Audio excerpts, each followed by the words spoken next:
we are going to continue talking a little bit about prudence, the virtue of prudence, that most important, or at least that first virtue of the cardinal virtues: prudence, justice, fortitude, and temperance. And we're going to dig in a little bit more on what constitutes or what makes up the parts of prudence. How do I actually think about prudence in terms of discrete actions that maybe I need to be focusing on in my self-aware action, right? So the idea is we're going to bring prudence to life here. I used for this slide the picture of the eye of a horse, right? So I like this slide because not only are horses constantly on the lookout and constantly scanning and taking information in to kind of be on the lookout about predators and what's out there, but the eye is the closest analogy that we have to the intellect in terms of power. Prudence, again, is this intellectual virtue of our practical intellect. It's right reason about things to be done, and it requires us to see clearly, morally speaking. So prudence is kind of like the eye of our moral life. Let's talk a little bit about the integral parts of prudence, the things that make it up. The first would be reasoning or discovery. We need to think through things well. Okay, this is one of the most important things that I think as we get out of our early childhood phase where everything is discovery and we become more recollected, that we don't ever lose the reality that truth is out there, right? Truth is to be discovered, that I need to get out of my mind and I need to be in a place where I'm taking information in. I'm not basing my entire life based upon just a limited amount of information, but I'm constantly paying attention. I'm constantly discovering, okay? And I'm thinking about what I'm experiencing. Understanding, knowledge of the present case. We need to understand first the principles of actions. We need to start somewhere. So the first principle of action, synderesis, do good, avoid evil. Okay, that's the place that moral action starts. Do good, avoid evil. Now, it's up to the rectitude of our passions and the rectitude of our appetites and the true to lifeness of our intellect to determine what is true and what is good and what is proper for me as a human being as a way of acting, so that I can reach human flourishing and ultimately act in correspondence with my being as made in the image and likeness of God. Circumspection, attending to the circumstances of the matter at hand. What's going on around me, right? As a basketball player and a football player, circumspection is super important as a kind of explicit, discrete action of my mind that I can grow in order to have court awareness, right? To have court awareness. We should have great court awareness for life. And that court awareness means knowing where I am, where everybody else is, where they're moving, what the goals are, okay? Foresight, ordering whatever is befitting to the goal or the end. Foresight, seeing where somebody is going 3 steps before they get there. Seeing where I'm going 3 steps before I get there.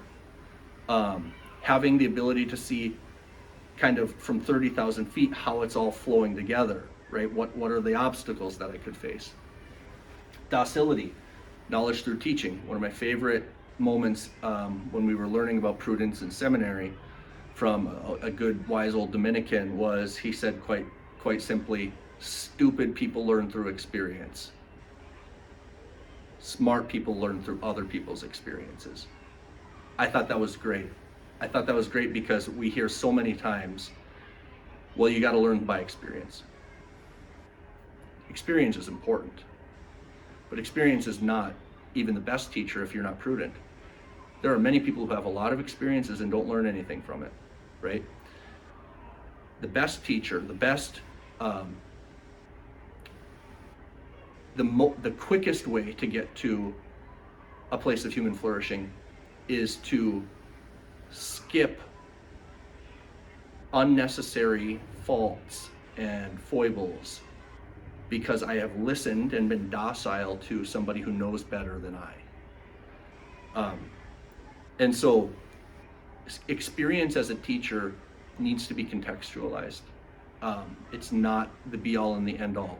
It's not throw yourself into every experience that you can, because one way or another you're going to get better from it. No, that's not true. Some experiences might ruin you. Some experiences might wound you. Some experiences might make it more difficult for you to have a good experience. Where if you listen to somebody who can help you to understand that by being docile, you can go light years ahead. This is for me the great need of the 20s. When you graduate high school, if you can survive your 20s, one of the most important things you can do is you can do it through docility, which means I'm going to gather exponentially more information about what the right thing to do is, how to live, by listening to a good mentor who's been here and done it well. So docility, super important. Caution, avoiding obstacles. The world is a dangerous place. I am not invincible. I am capable of not only falling, but falling hard, or falling in ways that are going to be almost impossible to get up from, or impossible to get up from. So I need to protect, I'm vulnerable as a human being, and I need to protect myself from the most dangerous threats that are proximate and a real threat to me, right? Not everything that's dangerous should be avoided. Sometimes you need to look danger in the face and go right through it for a greater good with proper circumspection, okay? Memory. Accurate memory is required to provide accurate background knowledge to deliberation. So when we're deliberating about what to do in a particular case, right? True to life experience in the memory is very important for us from a sense of being able to say, like, this is how the world works. This is how it's worked in the past. What can I learn from that about how to navigate this difficult situation? And then shrewdness, this idea that I can take a quick conjecture about what to do. And this is close to just being bright. So there are people who are just quick in seeing it and knowing how to respond. It's something that you can work on, but I think this is very much an inborn kind of gift that you're given. Not everybody is as quick-witted, as quick to see things. Circumspection. So I want to focus on circumspection a little bit, because circumspection is super, super, super important for prudence. We don't live in a vacuum, okay? So if I'm going to, let's say my goal is to become, I don't know why this is on my mind today, but my goal is to become an orthodontist or a dentist, okay? Circumspection requires me, over the course of, as soon as that thought enters my mind and I make a decision that that's what I'm living for, as a primary goal of mine, circumspection is required in order to take note of all of the factors that will either help me or hinder me from achieving that goal. Circumstances are not entirely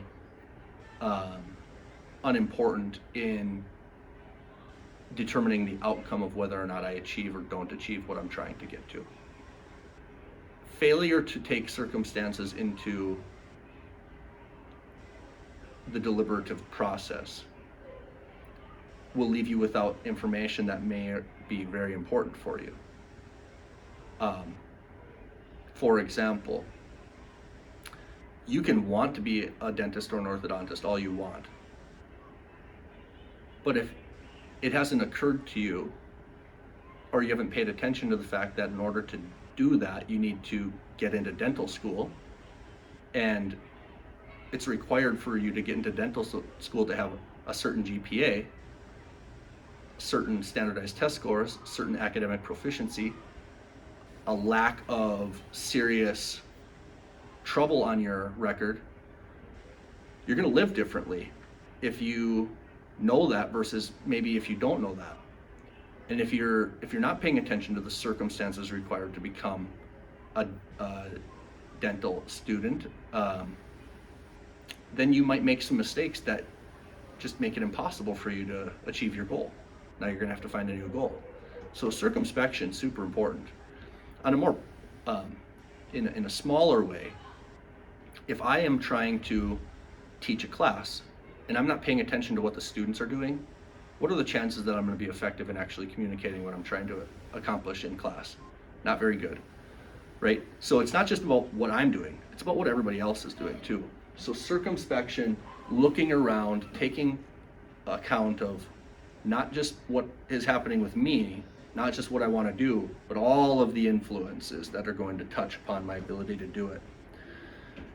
So prudence is a virtue that is very much about concrete things, contingent things, and future things. Concrete things, contingent things, and future things. We're talking about actions and goals or ends that what I'm acting for. We're talking about things that could be differently. In fact, everything that you're dealing with in the moral life could be differently in a certain sense. Like how people respond to the world, how people act in the world. It's infinite, the number of ways that you can respond to a particular situation. And future things. So prudence is always about what's coming ahead. Like, what am I going to do, right? Conscience is about what am I doing right now. Prudence and conscience are connected, but prudence is it's always about foresight, about what's coming ahead. And I think what's important about this is that we need to raise the trajectory of our eyes in terms of our cognition, our thinking about action, so that we don't lose the peripheral vision of the moment, but we're attentive to what's ahead. And that's why foresight's so important. And the older that you get, and the stronger your mind and your memory, the greater your ability to have foresight is, okay? Clear-sighted objectivity, known in Latin as solertia, okay? What's important about this? What's important about this is that my perception, right, and we're all aware of this in our postmodern age, everybody sees through glasses, okay? Those glasses may shade my perception of what's outside or what's inside in a way that falsifies the picture. Solertia is essential for prudence in the sense that to be prudent is to be objective, is to let being be what it is, let reality be what it is, to not impose my categories, my prejudices, my feelings about how something should be or what something is that's not based in reality, to cloud my vision of that thing. Solertia is having corrected vision and clear lenses.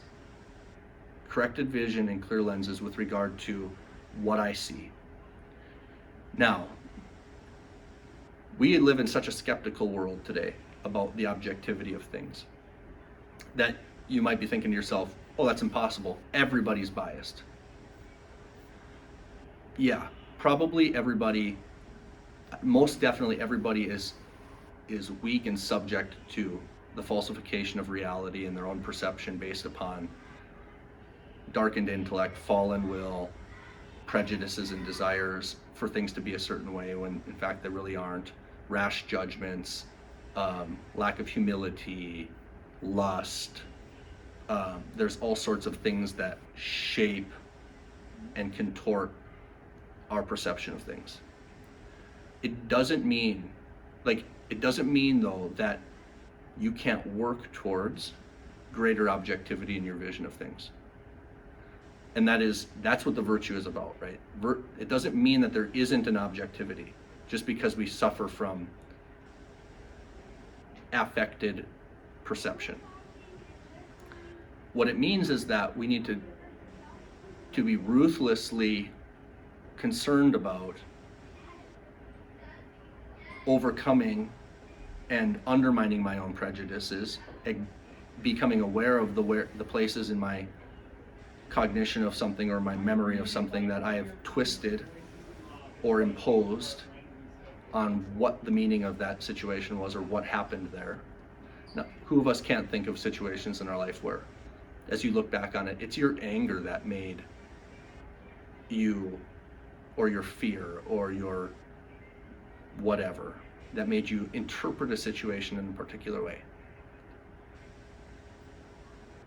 Solertia is this clear-sighted objectivity that can be only achieved through humility and charity. Humility that lets everybody be what they are, lets everybody speak for themselves, lets reality stand on its own, and charity, an authentic desire and love for the good of others, a lack of self-interest. If those two virtues are part of your life, there's a greater chance that you're going to have solertia, and there's a greater chance that you're going to be prudent. Now, the interesting thing is that you're not going to be able to be charitable, and you're not going to be able to be humble without solertia. So it's not a vicious loop, but it is an integral reality that you can't really become virtuous without having something of all of the virtues, or at least an openness to them. Finally, memory. We're going to talk about actually two slides left. Memory. Memory is super important for prudence from this perspective. Memory is the raw material with which I am able to forecast what's happening based upon what has happened. So if I have a true to life memory, I will have information from which to draw from about what is likely to happen in the future, right? It's not to say that there's no freedom of play, and you need that, so you need circumspection, for example, to take these things into account. But if I have no memory, I don't know how to react now. If I have a good memory, I will react properly. If I have a bad memory, I probably will not act properly in the present moment, based upon the fact that I have a distorted relationship with what's true, good, and beautiful in the actual real world. So memory is super important. This is one of the things that I think is so dangerous about the world we live in right now, is that we have such a stunted view of the importance of memory, of history, our own personal history, and history writ large. We are so forward looking that we aren't paying attention to what's going on and reflecting upon that and learning from it, which is the process of memory. Memory is my ability to take what has been, analyze it, think about it, and learn from it so that I can go forward in a better way. Finally, charity, which is the heart of patience, or prudence. Charity is super important because if we don't have rectified appetites, that is to say, if we don't want the things that are truly good, we will necessarily have a biased and false perception of what I should do. So if my appetites aren't good, prudence will be blind to the proper ends and means by which I should go about those ends. So really, if you want to be prudent, you need to seek love of God above all things and your neighbor as yourself. You need to let love, which is willing the good of the other person, be the ultimate criteria for which you determine what is good and what is not. And if that's the case, then your intellect, your practical intellect, will have the proper ends presented to it, and you will be able to see more clearly what is true and what is good that way. So these are kind of the essential parts of prudence. These are the discrete moments of prudence. As St. Thomas talks about them, there are more that I could have talked about in detail, but I think that's enough for today. And so my encouragement to everybody is to recognize the importance of prudence, to live a reflected life, right? As Plato said, the unexamined life is not worth living. So if we reflect upon our experience with the help of the Holy Spirit, we're going to gain great self-knowledge, which is going to fill our memory and help us to have better foresight and circumspection and solertia, all of these parts of prudence that are going to then ultimately benefit us through being able to do what's good, or to elect to do what's good, and then to actually bring it about. God bless. Have a great day.